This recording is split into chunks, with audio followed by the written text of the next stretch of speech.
Good morning and welcome to today's webinar of the Climate Finance ICCG webinar series. Today's webinar will be about the role of multilateral development banks in supporting mitigation initiatives in developing countries.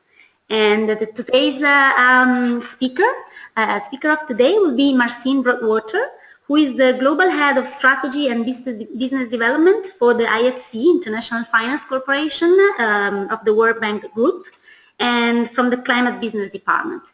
In this capacity, Ms. Broadwater is responsible for growing IFC investments in sustainable business with an emphasis on renewable power, industrial energy efficiency, green buildings, urban infrastructure, and climate-smart agriculture. Most recently, Ms. Broadwater led the efforts of the IFC Climate Implementation Plan to scale up climate to 20% of the IFC total business in 2020 and to mobilize $30 billion in private sector co-finance for climate. She is currently heading initiatives to transform green building practice in developing markets, expand clean energy investments beyond the power grid, and aggregate energy efficiency investments for institutional investors. Ms. Broadwater has substantial investment experience within the IFC, primarily in energy-related industries, and also served as IFC's country manager for Peru and Bolivia. Before joining IFC, Ms. Broadwater was a finance manager with the Amoco Corporation and was responsible for structured financial transactions for Amoco's power. So Ms. Broadwater holds a Master in Business Administration from Stanford University. So now I leave the floor to Marcin for her presentation. So I leave you the floor, Marcin. The floor is yours. Great. Thank you so much. And welcome to all the participants. And firstly, I would like to thank the ICCG for all the planning and coordination that goes into these webinars, and for all of you for tuning in from your various time zones around the world. I'm grateful for the opportunity to give you some of my thoughts on climate finance and where the MDBs can play a significant role. As you know, climate change is a threat to our world and to the core mission of the multilateral development banks. Already, current weather extremes affect millions of people, putting water and food security at risk, threatening agricultural supply chains and many coastal cities. And without further action to reduce extreme poverty and provide access to basic services and strengthen resilience, climate impacts could push an additional 100 million people into poverty by 2030. And this is a major finding of a report from the World Bank Group called Shockwaves.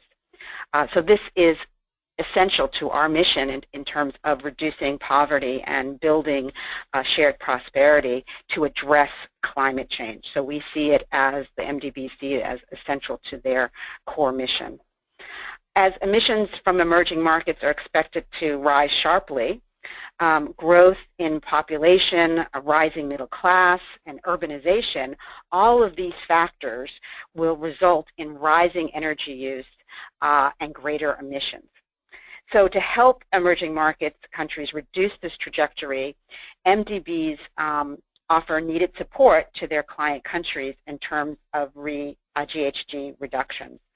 Also, financing important demonstration projects, helping create the right enabling environments through policy and financing instruments, and providing the technical know-how to projects on the ground. And I'll talk about each of these areas in more depth.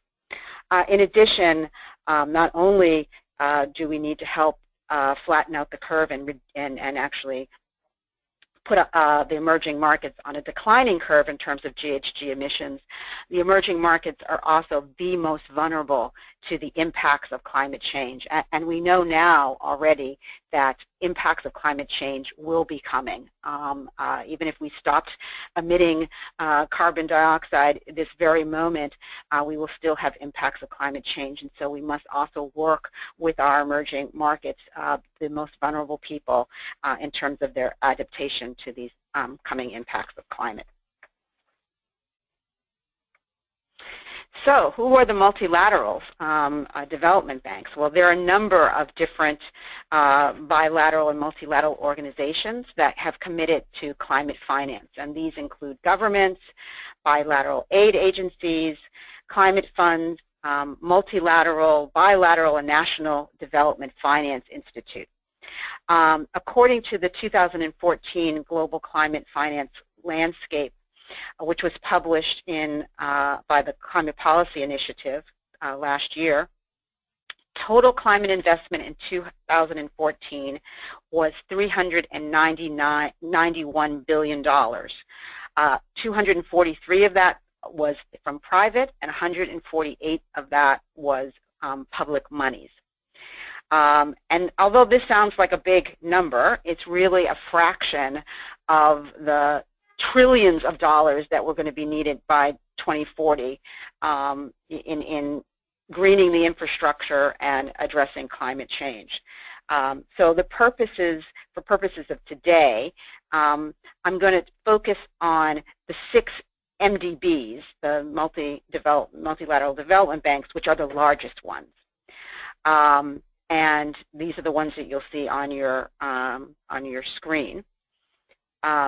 These institutions leverage each other by acting together in various ways, such as they're committed to scaling up climate action, and they've released a statement, or we have released a statement at COP21 to that effect.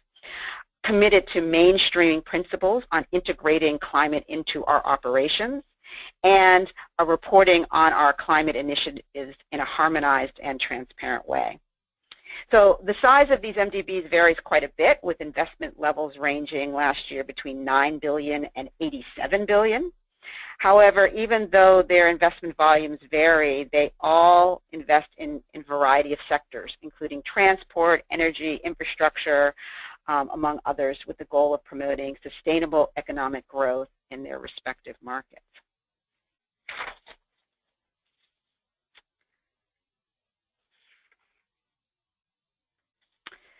So leading up to COP21 and the Paris Agreement, these 6 MDBs announced increased climate targets. In some cases, they're tripling their current annual climate portfolio. So this was to send a clear message that public financial institutions were willing to step up their roles and to help identify the barriers, create markets to ultimately bring much more significant volume of private sector financing needed to reach the 2-degree Celsius goals. So you'll see here the different goals. The World Bank Group increased by 1/3 from 21% currently to 28% by 2020. That's $16 billion of financing, as well as $13 billion of co-financing, a total of $29 billion, major step up. IADB to double its investments to 25 to 30% of its total commitments, annual commitments. These are all annual commitments by 2020. Also ADB to double, et cetera, very ambitious targets. And while they are ambitious, also achievable if the right incentives are put in place. So altogether, in 2015, the MDBs committed about 20% of their total operations to climate finance. So to reach these increased targets, as you say, 28 to 30, 40%, the MDBs are going to have to reduce the carbon intensity of their portfolios and significantly increase the amount of climate finance they invest. So one of the things, how do they do this? What's happening to date? Well, the MDBs, we jointly report our progress. These climate-friendly projects have been in our portfolios for many years, but it wasn't until 2011 that we agreed to track our progress together. And so this summer, this past August, the 5th joint report on multilateral development banks' climate finance report was published, and you can get a copy of that. So to date, we've provided $131 billion, approximately $25 billion each year. with a relatively consistent split, about 80% going to mitigation finance and about 20% going to adaptation finance.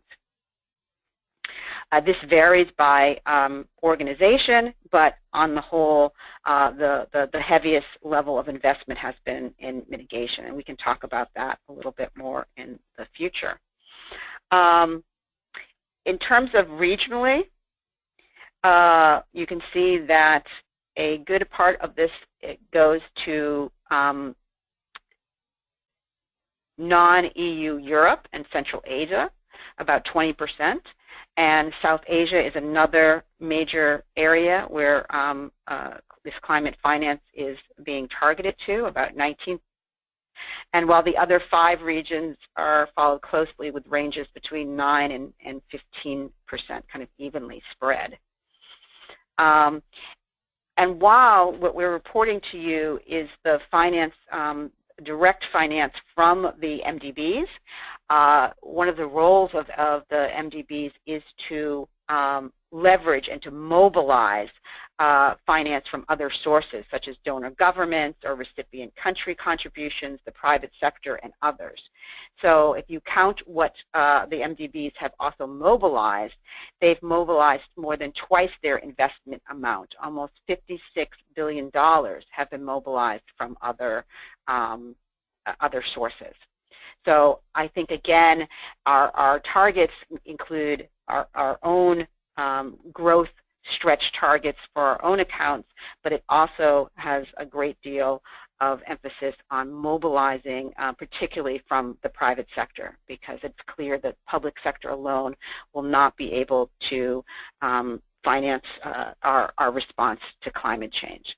So the MDBs will play a pivotal role in creating this track record of commercially viable projects in these regions that will in turn attract additional private sector financing.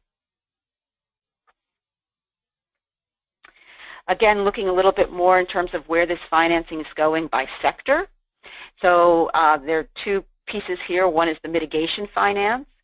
And as you can see, renewable energy and transport account for over half the mitigation climate finance, with energy efficiency trailing at 14%. And I think this is something, and again, we can talk about this more in the Q&A, but this is an area that we all need some growth in terms of investments in energy efficiency. We know that's the low-hanging fruit, but it's also been very difficult to get traction. The good news is that renewable energy, power is a huge contribution to our GHG emissions. So the growth of renewable energy has been, miraculous, I would say, and it's wonderful to see that the MDBs are tracking that and are really investing in renewable energy, opening up new areas. LAC, that's Latin America and the Caribbean, MENA, which is Middle East, North Africa, and South Asia account for the bulk of the renewable energy climate finance. The second big area is transport. Again, this is a huge contribution. I think 25% of our end-use energy goes into transport, GHG emissions into transport, and about that same amount of MDB financing is tracked to transport. In transport, Europe, South Asia, and Central Asia have the bulk of that transport finance. So I guess non-EU Europe accounts for about 1/4 of the mitigation projects, while, as I said, South Asia and the rest are accounting for about 13 to 16%. In adaptation, the bulk of the money is going into water and wastewater systems, which are really key, because already we're seeing that we are under water stress, and the predictions are that billions of people in the next 15 to 20 years will be under water stress. So investing in water and wastewater treatment systems is critical. And then the other areas that we see large investments in are in energy transport and the built environment infrastructure, and making sure that those are resilient to climate impacts. Again, in the markets, we're seeing in the mitigation that South Asia and non-EU Europe, Central Asia are representing 19 and 20% of that type of investment.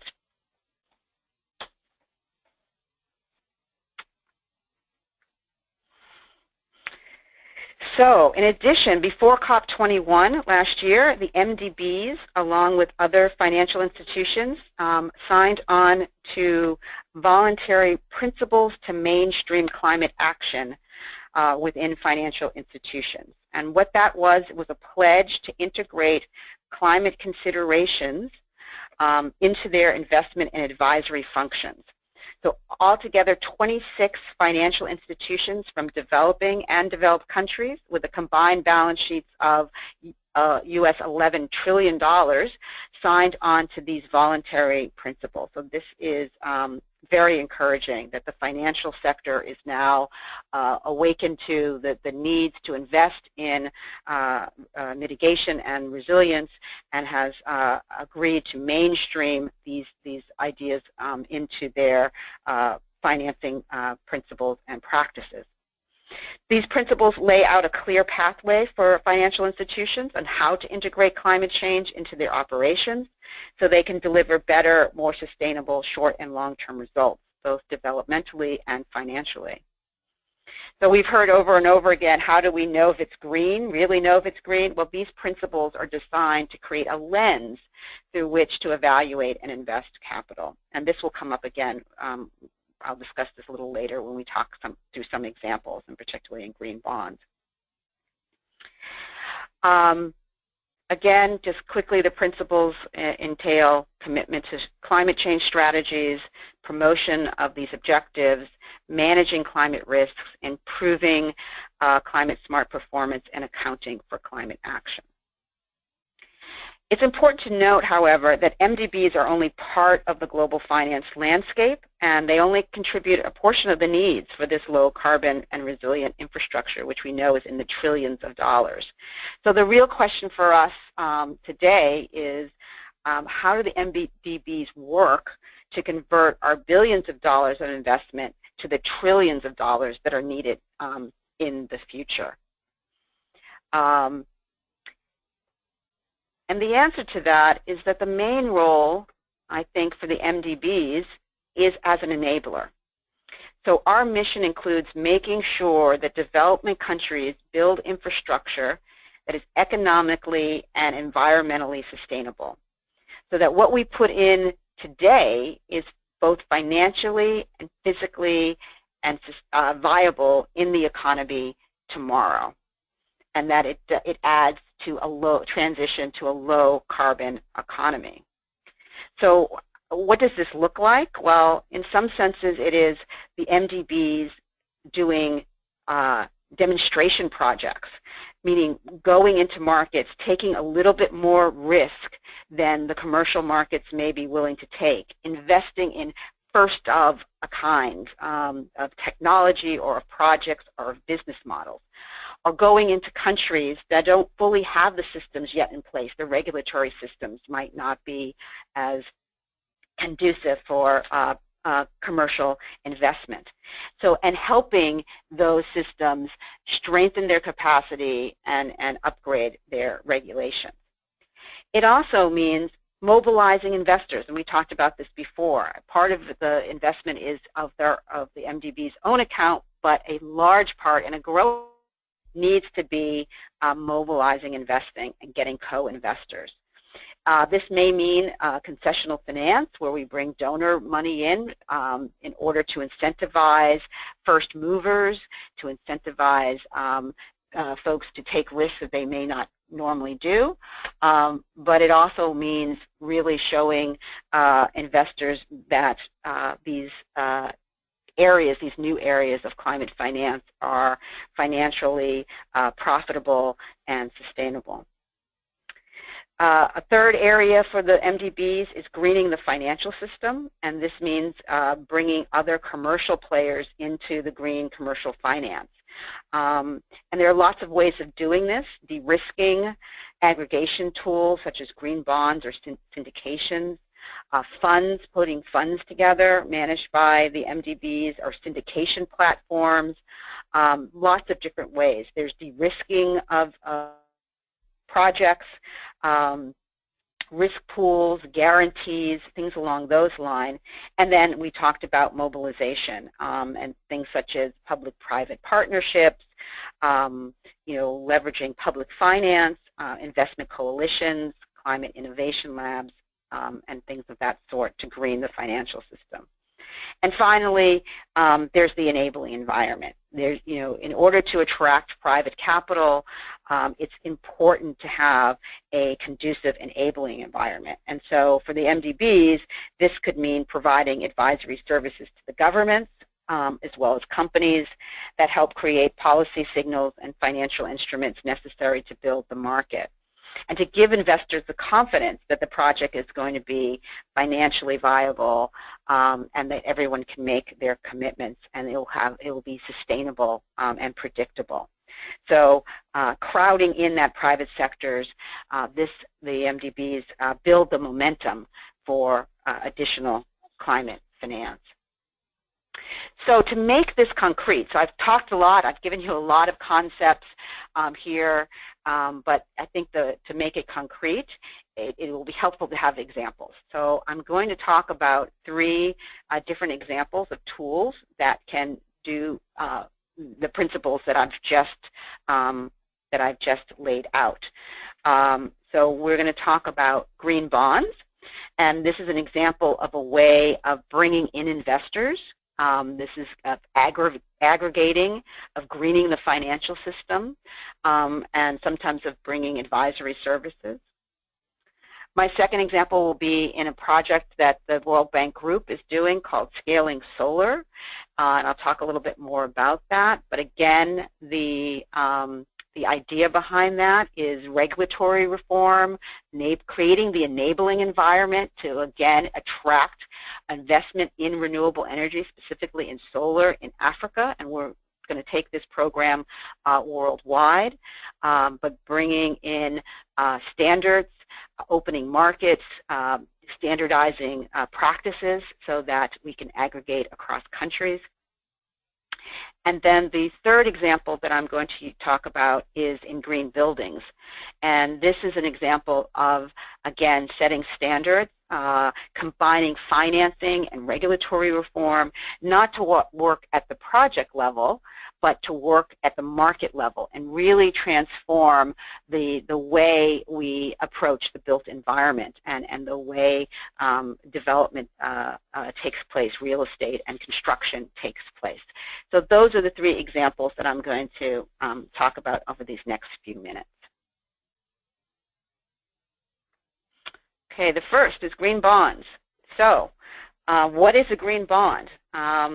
We hear this term, it sounds great, but what does it actually mean? Well, a green bond is a debt instrument, and it's issued by banks or by corporations that finance climate-friendly projects and environmental sustainability. It's targeted to draw in investors that are interested in the impacts of their investments, or who are just looking for more yield, but might be hesitant in investing in a particular project or technology. So this reduces their risk by allowing them to invest in the issuer versus a project itself. So again, and it provides them with the benefits of climate-friendly investment opportunities, and allows them to provide longer-term financing options than might be possible just on a project basis. So the idea behind a green bond, these are usually bonds that are proceed bonds. So the investor takes the full, or the issuer offers the full risk of the corporate entity. So the full faith and risk, it's not on the risk of that specific green project, it's of the entire bank or corporate. But the proceeds, they are guaranteeing that the proceeds of that bond are going just for climate smart projects. So it's a proceeds bond. So for example, at IFC, We have a AAA credit rating, and we use that to bring in investors. They get the full credit rating of the AAA credit rating of IFC on those bonds, but we specifically ring-fence the proceeds to be used only for our climate projects. And so now we are working with banks and other corporations to help them issue their own green bonds and help them both how they ring-fence those investments, how they define them. Transparency is very key. Impact is very key. How do you calculate the GHG emissions so that you're actually being able to report to your bondholders your impact, and how do you process these? So we work with our clients on issuing green bonds as well as issue them themselves.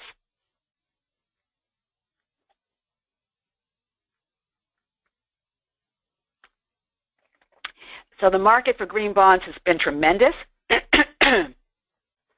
It's really grown exponentially. The market really was seeded by the MDBs. You can see the light blue color is the MDBs, and starting in 2011 through 2012, I think the first one was done in 2010. It was the market was $4 billion, and today, in 2015, it is last year it was $40 billion. We think that by the end of this year, it will be someplace between $80 and $100 billion. And as they gain momentum, different countries are coming in. China has made a huge commitment to doing green bonds, and in fact, in July, they issued a $3 billion green bond, which is the largest international issuance of its kind. And so as you can see, as the market is developing, the development banks are having a smaller and smaller portion, and so where we started out and 90% of the market was the MDBs, we're now about 40%. So that's really good news, because what we try to do is actually work our way out of a job in that sense. We want to crowd in the private sectors, corporations, banks, municipal governments, etc. So that is really growing. Having said that, you remember I always will bring us back to we need to go from billions to trillions, and so what we really need is to continue to double and triple the amount of green bonds that are issued in order for it to really have a substantial impact on climate change. That's what's really going to make a difference, but we're on an incredibly great road. We just need to continue on that. So what can green bonds finance? This is, again, you remember the proceeds are going to climate smart projects. So what does that mean? How do you really know if it's green? And the MDBs have worked together with others and come up with the green bond principles that have helped build that green bond market. And the principles, again, are designed to guide issuers on what should be in that portfolio of green, and you can see examples of that in this slide. They are voluntary, they're guidelines, they call for transparency and disclosure, they promote integrity in the development of the green bond market, and they also have promote a similarity across so that you know what a green bond looks like in one corporation or one bank, and you can be able to compare it to another. And again, there are 4 components. The use of proceeds, right? Again, these are the proceeds that we've got listed here, the type of proceeds, what is green, the process for evaluating a project and selecting it, the management of those proceeds, and the reporting of those proceeds. That's the big components of the green bond principles.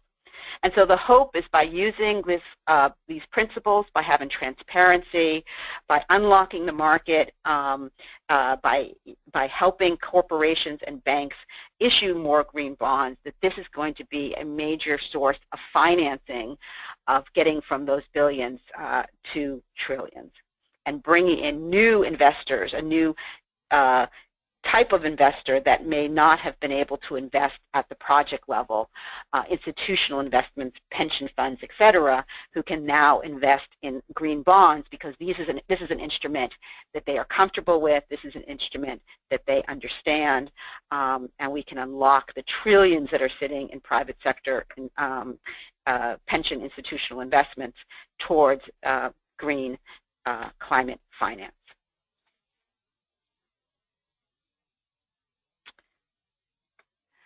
My next example is this programmatic approach that we're taking called Scaling Solar, and it brings several World Bank Group instruments together under a single product offering. The idea is to engage with governments in kind of a one-stop shop.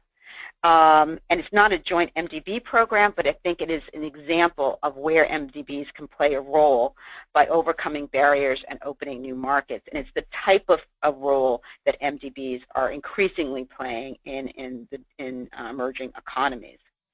So we offer a package that provides advice to access the right size and location for solar PV power plants in the country's grid. That's helping with the project preparation. Then, which is very important because we need to scale the amount of investment in renewable energy.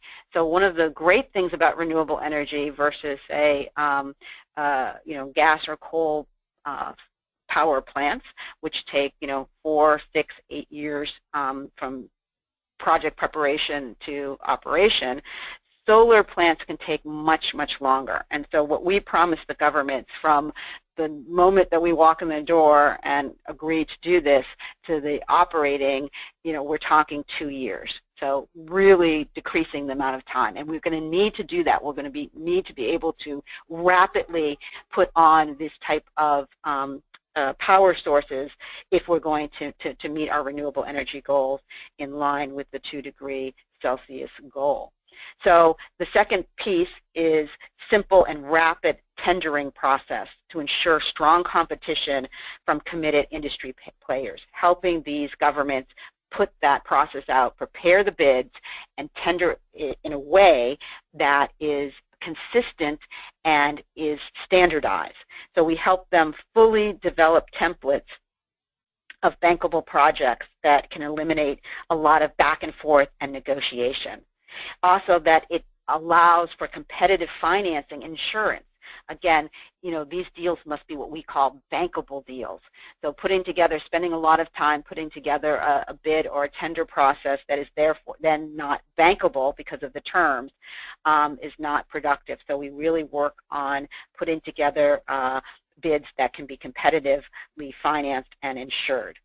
And then finally, we work with them for risk management and credit enhancement projects to lower financing costs and tariffs. Because as you know, in renewable energy, it's mostly upfront capital costs is what constitutes the lifetime cost of the project. There's very, very small or minimum operating costs. You're really putting all your costs up front.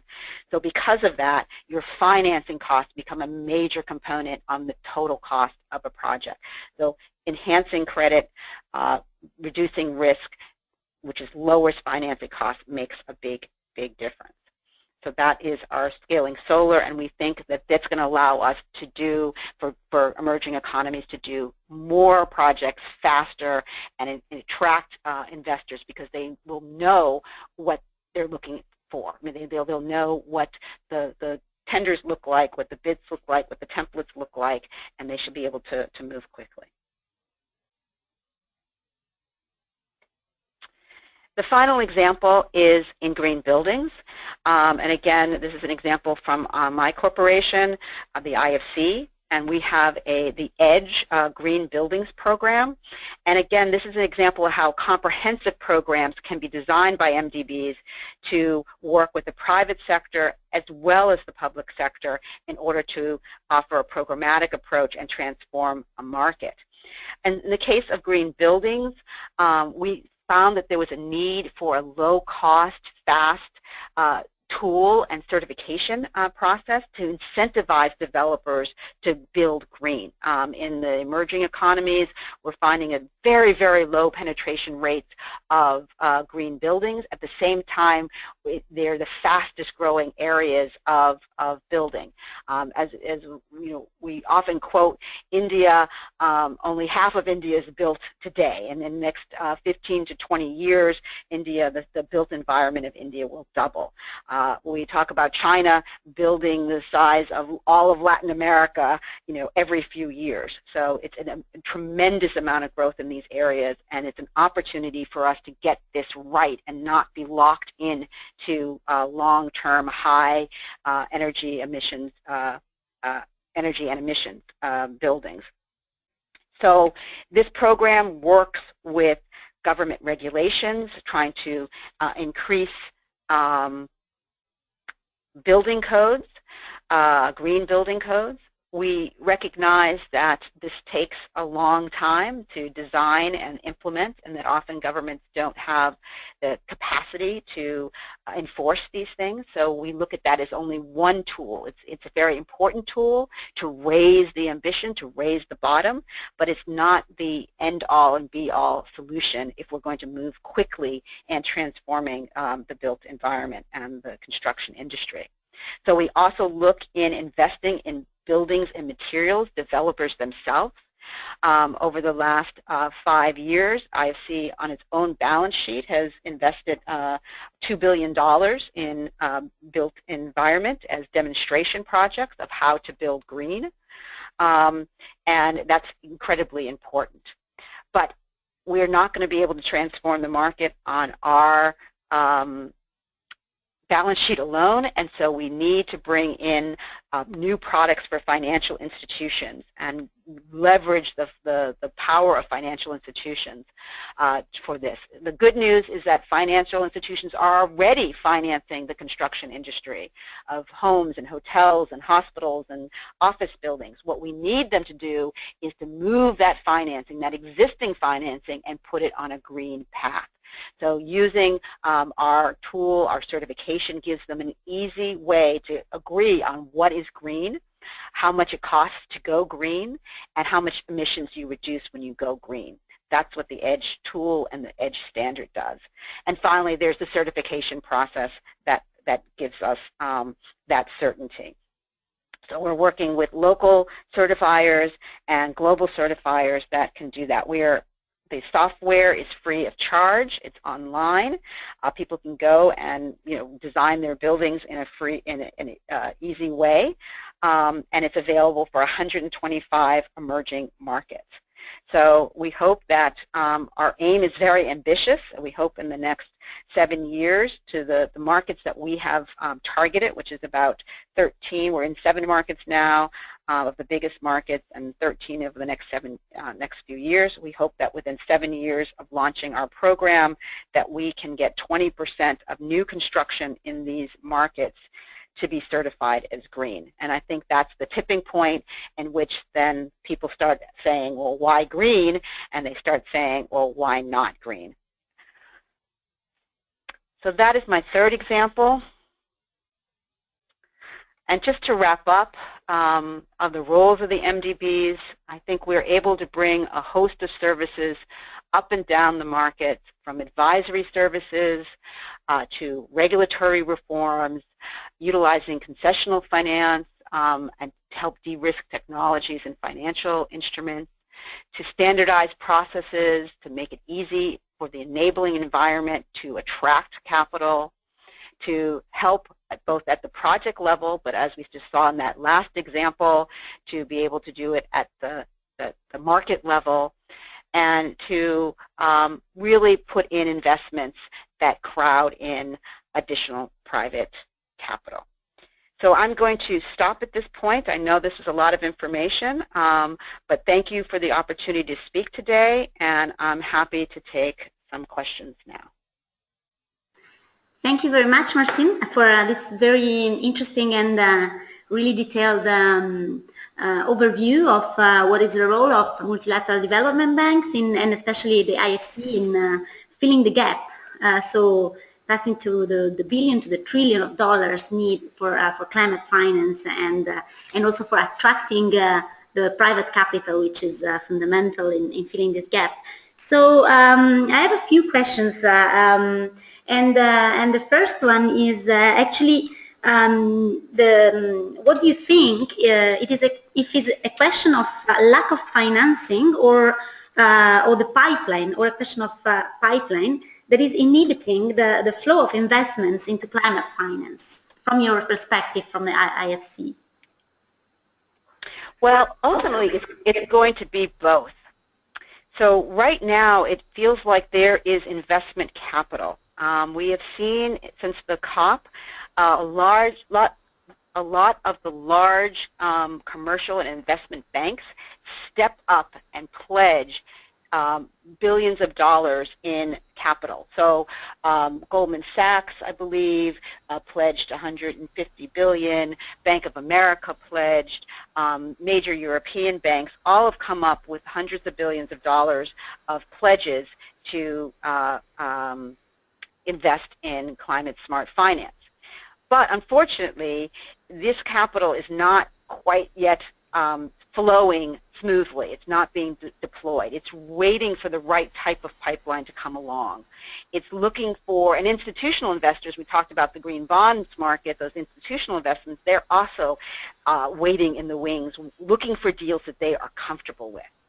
On the other side, we're seeing a lot of development come, a lot of developers jumping into this market, a lot of new players in this market, and not the normal players. I mean, we have some of the utilities moving over, but we also have the surprises, the Googles coming in, or the Teslas coming into these markets.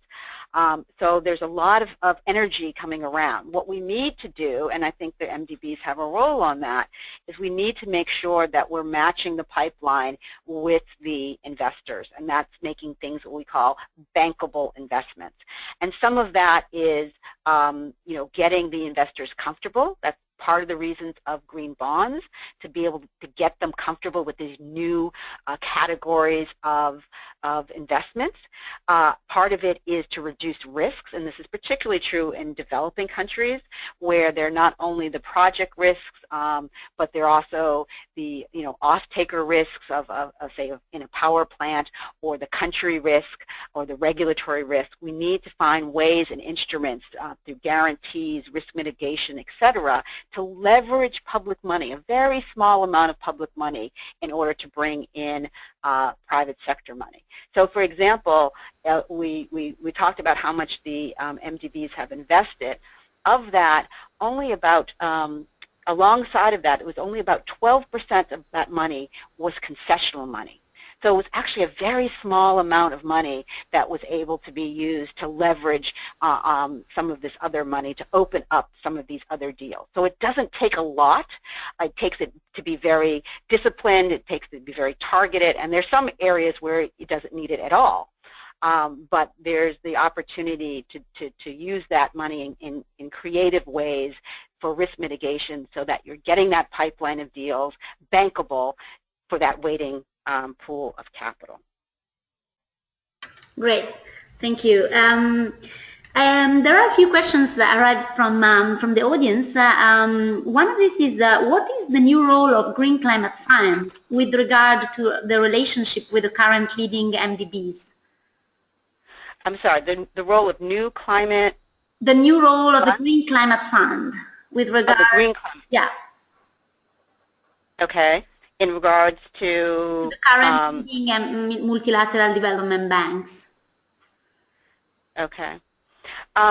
So the Green Climate Fund, this is for those, I hope the audience knows, this is a new fund that's been put together by many of the traditional donor countries, in order to step up the amount of investment that is made in climate for emerging economies. And so the multi-development banks and other local development banks, bilaterals, and commercial banks are able to access these funds in order to increase what they're doing in climate. So it is a very new fund. We're just seeing the first projects out, and I think they have 10 billion of financing in that currently, and we're just seeing those first projects.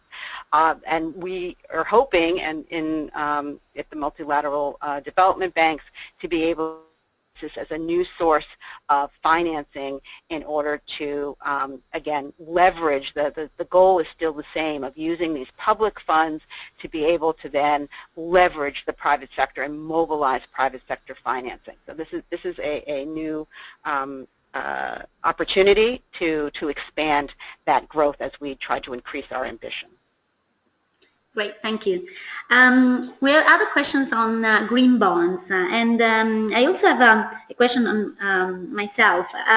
So, does the green bonds issued by the World Bank, the IFC, do they comply with the green bond principles identified by the International Capital Market Association? And then the question related to the green bonds here is.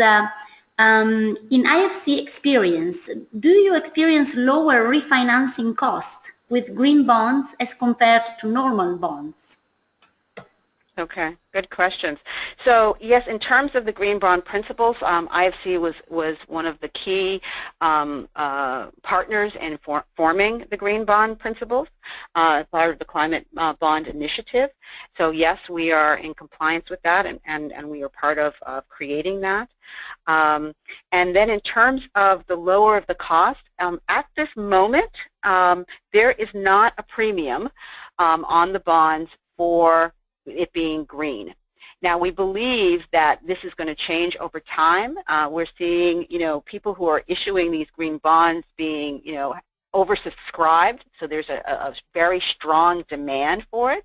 And I think over time, as there's more data about the performance of the green bonds, about the performance of the companies who are issuing the green bonds, that we're going to be able to see the value from the companies and from the projects, and hopefully we will start to see a premium for those green bonds. But at this point, green bonds are priced and cost similar to a regular corporate bond. Thank you for the clarity. And so now with with COP22 around the corner and the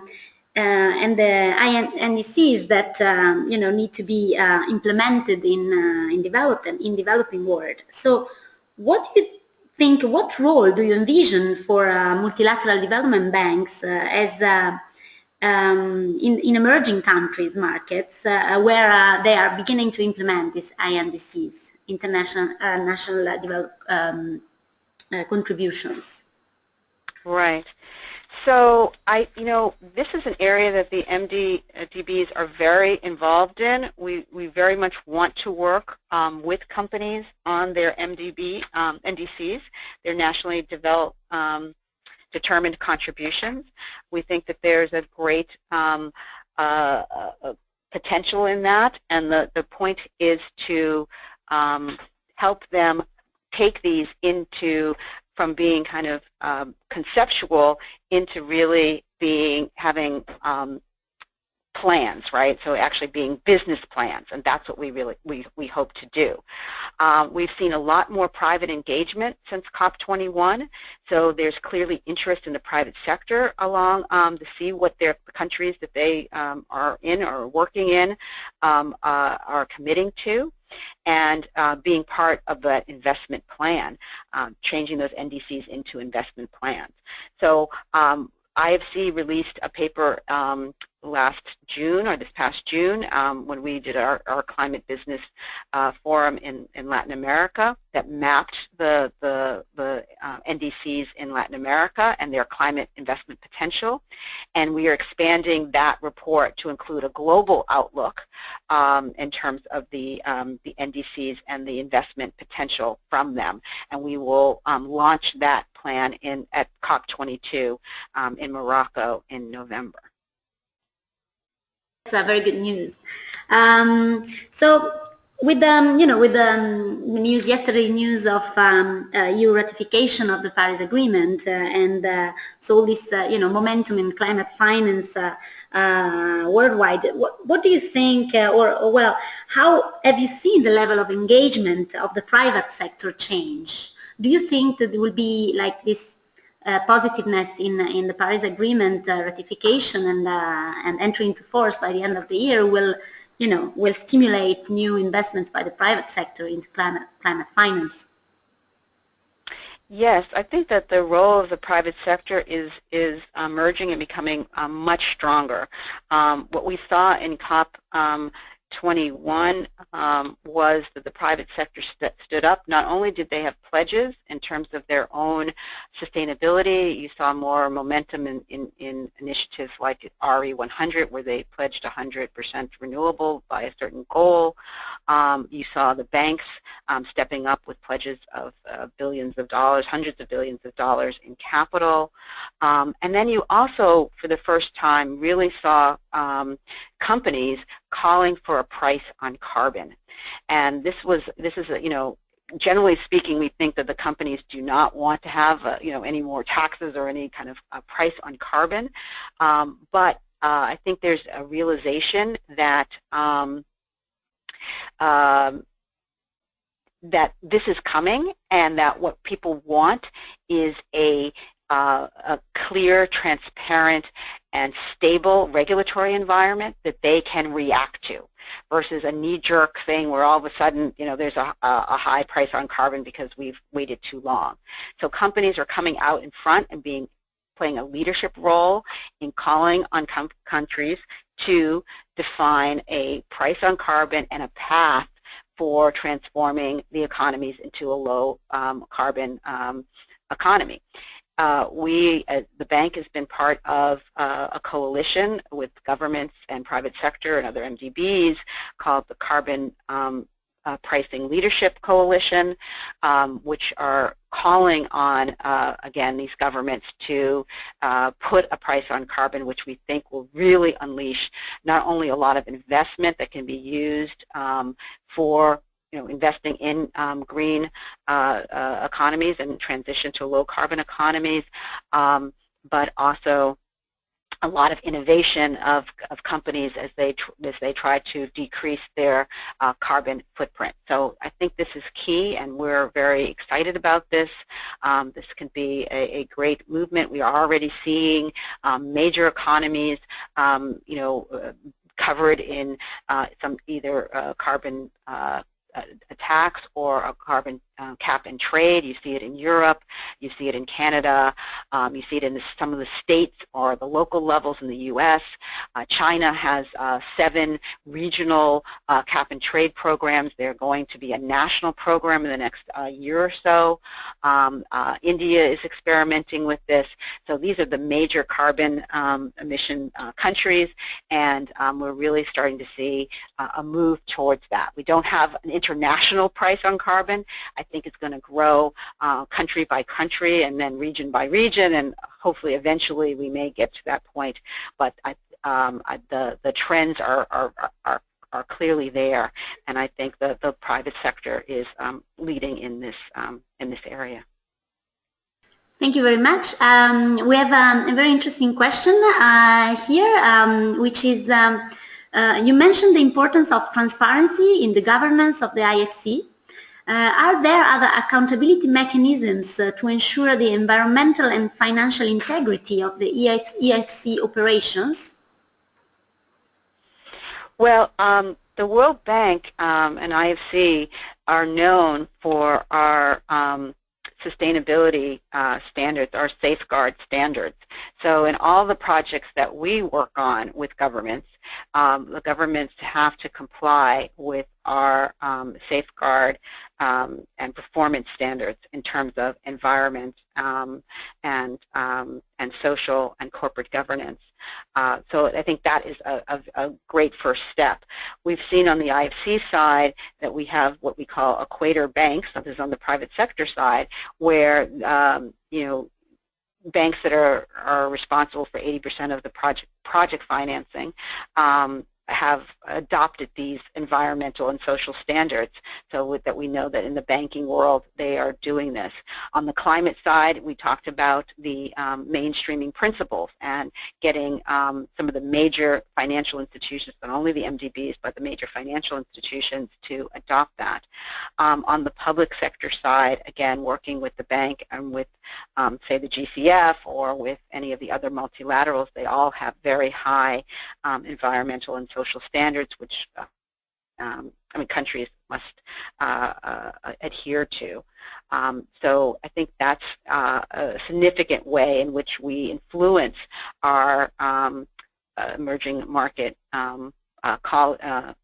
client countries to adopt the highest standards for environmental safety and performance, as well as move them towards the climate standards embedded in their NDCs. Great, thank you very much. I will now ask you, the last question. I think that we are almost running out of time. So the question is the importance of the private finance and the combination with private and public finance. So in the and you raised, the example of private sector capital and in this scaling solar energy. So could you maybe give us an example of PPP, so a public-private partnership in energy infrastructure, in the solar infrastructure that you have contributed to? One that comes to my mind is the project in Jordan, the Tafila wind project, but I don't know, maybe you have any other better example to give. Right. Yeah. I mean, solar is an area that we're working very closely with the public sector on. We've done, quite a bit, as you said, in Jordan. This is a project where there was we helped the government bid out a series of Project 7, we call them the Seven Sisters, and be able to get great pricing for it. We've done a lot of first of the kinds with governments in different places in Latin America and in Africa. In our Scaling Solar project in Africa, we just did a work with the country of Zambia, who through this process, not only did we hit the benchmarks in terms of the amount of time, the bidding was very robust, and they were able to achieve 6 cents a kilowatt hour, which is very, very competitive with any fossil fuel type, and maybe I would say below fossil fuel cost in Zambia. 6 cents a kilowatt hour for the solar power production. So that's another example. And we have a cities program as well. We think cities are an area which have a great amount of innovation and potential. A lot of the GHG emissions are coming from our cities, and that's where we're living. We're going from 50% of the people living in urban areas to 70%, and so working with cities is a new area, both in transportation, in distributed energy. I think distributed energy is the new area that we need to go. This big grid-tied energy, which is kind of our traditional, approach, but solar gives us the opportunity to distribute that and to work with different business models. And so we're working with cities and governments and regional governments in terms of putting rooftop solar, putting solars on buildings, government buildings, and residential buildings, etc. And this is another exciting area. And then finally, we're also looking at things such as street lighting, where again, we've got incredible new technologies, LED lights, other sensors and things that can be put on street lighting and have incredible energy savings. So there are a lot of ways in being able to work with the public sector and public-private partnerships in this area. We have a group that does, an IFC that does public-private partnerships, and I would say they're leading us. Maybe 30% of their work is in climate-smart areas, and because I think that the city and regional governments and some of the state governments are so innovative in these areas. So I'm very hopeful in this realm. Great. Thank you very much. Thank you very much, Marcin, for this very interesting presentation and for your time for the Q&A. I hope we have answered most of them. There are many others and actually arriving, but we need to close. So thank you very much, and thank you to all auditors of the Climate Finance ICCG webinar series, and for your time and attention. And see you next time. Great. Thank you very much. Thanks so much. Thank you. Bye.